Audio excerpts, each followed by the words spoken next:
وہ لڑکی میری باہوں کے حصار میں تھی اور میرا چہرہ اس کی گردن پر تھا۔ کچھ لمحوں کے لیے ہم دونوں کی آنکھ لگ گئی۔ ارے چھوڑو مجھے، لڑکی کے منہ سے یہ جملے سن کر میری آنکھ کھلی اور میں اپنی بیوی کی گرفت ڈھیلی چھوڑ کر اسے آزاد کیا۔ تم ہوتے کون ہو میرے ساتھ یہ سب کچھ کرتے ہوئے؟ شرم نہیں آئی تمہیں؟ میری کمزوری کا ناجائز فائدہ اٹھاتے ہوئے وہ مجھ پر چلانے لگی۔ میں ہنس پڑا اور بولا، تم خود ہی میرے پاس آئی تھی سردی سے بچنے کے لیے، میں نے کہا۔ اس نے نظریں جھکا لی۔ اب گھر واپس جاتے ہیں، روشنی بھی نکل آئی ہے، اس سے پہلے تمہارے دشمن ہم تک پہنچیں اور اپنا چہرہ ڈھانپ لینا۔ میں نہیں چاہتا کوئی تمہیں دیکھ کر پہچانے، میں نے اس لڑکی سے کہا اور خود بھی ماسک سے اپنا چہرہ ڈھانپ لیا اور تیزی سے بائک چلا کر گھر چلنے لگا۔ مجھے اپنی بہن کی فکر ستا رہی تھی، وہ گھر پر اکیلی تھی۔ مجھے خوف اس بات کا تھا کہیں میرے اور اس اغوا کار لڑکی کی وجہ سے میری بہن کسی مشکل میں نہ پھنس جائے۔ ہم جلدی سے گھر آئے۔ محلے کے لوگ میرے ساتھ کسی غیر لڑکی کو دیکھ کر مجھے عجیب نگاہوں سے دیکھنے لگے۔ شکر ہے بھائی آپ واپس آ گئے ہیں، مجھے بہت فکر ہو رہی تھی آپ کی، میری بہن نے افسردہ لہجے میں کہا۔ بھائی یہ لڑکی آپ کے ساتھ پھر واپس آ گئی ہے، مجھے لگا تھا آپ اسے گھر چھوڑ آئیں گے۔ وہ اس لڑکی کو گہری نظروں سے دیکھ کر بولی، سارے سوال یہیں پوچھ لو گی یا اندر بھی آنے دو گی؟ میں نے اپنی بہن سے کہا اور ہم اکٹھے گھر میں داخل ہوئے۔ تم نہا دھو کر فریش ہو جاؤ، کرن اسے ایسے کچھ کپڑے پہننے کو دے دو، میں نے کرن سے کہا۔ وہ جی بھائی کہہ کر اسے کمرے میں لے آئی اور میں کچن میں جا کر ناشتہ بنانے لگا۔ میں اپنی بہن کو گھر کے کام ہی کرنے دیتا ہوں۔ میں نے کھانا بنا کر کچن میں لگایا اور کرن کے کمرے میں ان دونوں کو بلانے آیا۔ وہ لڑکی آئینے کے سامنے کھڑے ہو کر اپنے گیلے بالوں کو سکھا رہی تھی۔ میرا دل تیزی سے مچلنے لگا۔ ناشتہ بن گیا ہے اور ناشتہ کر لو، میں نے کہا۔ کرن اور وہ لڑکی ناشتہ کرنے لگے۔ تمہارا نام کیا ہے؟ میں نے اس لڑکی سے پوچھا۔ چاندنی نام ہے میرا، اس نے مسکرا کر کہا۔ کیا تم مجھے بتاؤ گی یہ سب تمہارے ساتھ کیا ہو رہا ہے؟ وہ لڑکے کون ہیں اور کیوں تمہیں اغوا کیا تھا؟ میں نے اس سے پوچھا۔ میں یہ سوال کب سے اس سے پوچھنا چاہ رہا تھا۔ وہ اصل میں، اس نے ادھوری بات کہی اور سامنے میری بہن کی طرف اشارہ کرنے لگی۔ میں سمجھ گئی کہ وہ میری بہن کے سامنے اس بارے میں بات نہیں کرنا چاہتی تھی۔ میں بھی خاموشی سے ناشتہ کرنے لگا۔ میری کمر میں بہت زیادہ درد ہو رہا تھا۔ اس لڑکے نے مجھے کمر پر مارا تھا۔ میں ناشتہ ادھورا چھوڑ کر کمرے میں آ گیا اور اپنی شرٹ اتار کر اپنی کمر میں دوا لگانے کی کوشش کرنے لگا، لیکن میرا ہاتھ اپنی کمر تک نہیں پہنچ رہا تھا۔ اچانک مجھے اپنی کمر پر کسی اور کے ہاتھ کا لمس محسوس ہوا۔ میں نے فوراً پیچھے پلٹ کر اپنے سامنے کھڑی چاند جیسی لڑکی چاندنی کو دیکھا۔ لاؤ میں مدد کر دیتی ہوں۔ اس نے میرے ہاتھ سے کریم لی اور مجھے کمر پر لگانے لگی۔ وہ کبھی اپنا ہاتھ نرم رکھتی تو کبھی سخت۔ تم نے مجھے بتایا نہیں چاندنی، تمہارے ساتھ کیا ہوا تھا؟ تمہیں اغوا کرنے والا کون ہے؟ میرا سوال سن کے اس کے ہاتھ رکے۔ میں سیدھا ہو کر بیٹھا اور دلچسپی سے اس کی کہانی سننے لگا۔ میں اپنے ماں باپ کی اکلوتی اولاد ہوں۔ محلے اور خاندان کا ہر لڑکا میرا دیوانہ ہے۔ سبھی مجھے حاصل کرنے کے خواب دیکھتے ہیں۔ عاطف ہمارے محلے میں ہی رہتا ہے۔ ابو کے ساتھ اس کی اچھی سلام دعا ہے۔ وہ پولیس میں ہے، اس لیے ابو سے کام کرواتے رہتے ہیں۔ وہ بلا جھجک کسی بھی وقت ہمارے گھر آ جا سکتا ہے۔ ابو نے اسے اجازت دی ہوئی ہے اور وہ بابا ہمارا ملازم ہے۔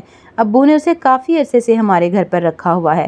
میں جب چھوٹی ہوا کرتی تھی تب وہ بابا مجھے لالی پاپ کا بہانہ دے کر ایک الگ کمرے میں لے جاتا اور مجھے اپنا لالی پاپ دے دیتا اور کہتا، یہ لالی پاپ بڑا ہے، اسے کھاؤ۔ میں بھی بچی تھی، مزے لے کر کھانے لگتی۔ وقت گزرتا گیا اور میں بڑی سے جوان ہو گئی اور سمجھدار بھی۔ میں اب بابا کے بہکاوے میں نہ آتی۔ بابا بھی سوچ کے ساتھ بڑا ہوا اور پھر اس کی سوچ بھی بدلنے لگی۔ وہ اب مجھے لالی پاپ نہیں دینا چاہتا تھا بلکہ میرے کدو اور بلی کو کھانا چاہتا ہے۔ اور دوسری طرف عاطف بھی میرا دیوانہ بن گیا تھا۔ میں ان دونوں کی نیت سے باخبر تھی۔ میں نے ان دونوں پر کبھی دھیان ہی نہیں دیا تھا کیونکہ میں اسلم میں دلچسپی لیتی تھی، لیکن کبھی میرا اس سے ایسا ویسا کوئی رشتہ نہیں بنا تھا۔ اس رات میرے سر میں شدت کا درد تھا اور امی ابو کو دعوت پر بھی جانا تھا۔ ابو آپ اور امی دعوت پر چلے جائیں، میں گھر پر ہی رکوں گی۔ میں نے ابو سے کہا، اچھا بیٹا ٹھیک ہے، تم گھر پر ہی رک جاؤ، منظور چاچا بھی گھر پر ہی ہیں، وہ تمہارا دھیان رکھیں گے۔ ابو نے کہا، جی صاحب، میں چاندی میڈم کا خیال رکھوں گا۔ پاس کھڑے بابا نے کہا، امی ابو مجھے گھر چھوڑ کر چلے گئے، بابا آپ بھی اپنے کمرے میں جا کر آرام کریں، میں اپنے کمرے میں جا کر شاور لینے لگی ہوں۔ میں نے کہا تو منظور بابا وہاں سے چلے گئے اور میں اپنے کمرے میں آ کر شاور لینے لگی۔ کمرے کا دروازہ کھلا ہوا تھا لیکن میں نے واش روم کا دروازہ بند کیا تھا۔ میں شاور لے رہی تھی جب مجھے ایسا لگا مجھے دروازے کے سوراخوں سے کوئی دیکھ رہا ہے۔ لیکن میں نے کچھ خاص دھیان نہیں دیا اور شاور لینے میں مصروف ہو گئی۔